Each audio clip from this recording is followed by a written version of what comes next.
A Day of My Life ng isang seaman's wife na kumakayod na parang marino. And ayan, papunta na ulit ako ng office dyan. And during my break time, pumunta ako sa isang mall. Kailangan ko na kasi bumili ng bagong CCTV dahil yung CCTV pala namin sa office, hindi na siya nag-work. So, pumunta ako sa pinakamalapit na mall sa office namin. And naglakad lang ako dyan. Ayan, tingin-tingin at bumili na rin kaagad ako kasi we really need to use it or to replace na yung isang CCTV namin na sira. And after that, a few minutes lang, pupunta naman ako dito sa bangko dahil may kailangan akong bank transaction. Hindi ko alam kung ano nangyari dito sa camera ko along the way. So, kinat ko na siya. And here we are. I'm going to BPI. Ito yung mga pinakaayaw ko talagang gagawin kasi nauubos yung oras ko. Pero wala ka talagang choice kasi pag small business owner ka, kagaya ko, ikaw lang talaga ang gagawa nito. So, ito pala yung venue kung saan gusto kong bumambay dito madalas. Fully renovated na pala itong area nito. I'm so excited to visit this again. And then afterwards, gusto ko sana maglakad pabalik. So, ayan, kung napapansin nyo, sumakay na lang ako ng tricycle kasi talagang tirik na tirik talaga yung araw. Ayan, that's around, I think, 12:30 or 1 o'clock. So, hindi talaga kinaya ng lola mo na maglakad going back to the office. So, nakahinto pa ako dyan sa tricycle. And syempre, napakarami lang gumugulo sa isipan ko dyan na mga gagawin ko pa pagdating ko ng office. So, usually, ganito lang talaga umiikot ang mundo ko.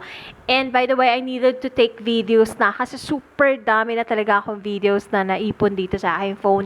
Hindi na siya nag-work and I needed to edit na kasi sayang naman kung hindi ko siya i-upload, sayang naman kung buburahin ka lang siya. And I'm going back to the office now.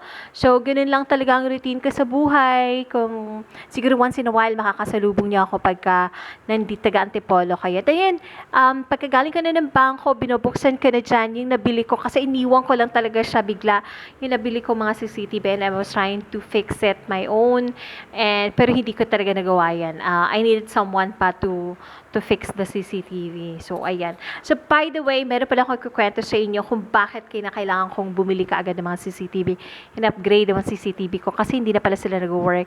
Kasi nagkaroon lang talaga ako ng super need aside from it's also requirements sa City Hall upon renewal ng business permit. Kaya lang, meron akong, nakakaramdam ako ng threat, I would say. Pero for now, siguro, little details lang ang pwede kong maikwento. Kasi parang a little harassment siguro in my way. I mean, on my part. Kasi may mga nagpupunta sa akin ng mga hindi na ako pwedeng magdetalye masyado. Pero nai-intimidate ako kasi mga lalaki ay nagpapabalik-balik na pumupunta sa akin.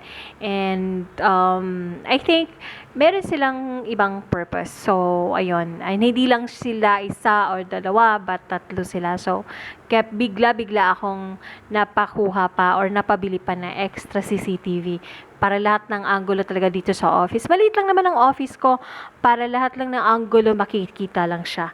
So, ayan. So, ayun lang. So, try ko siya, but actually, hindi ko rin yan nagawa.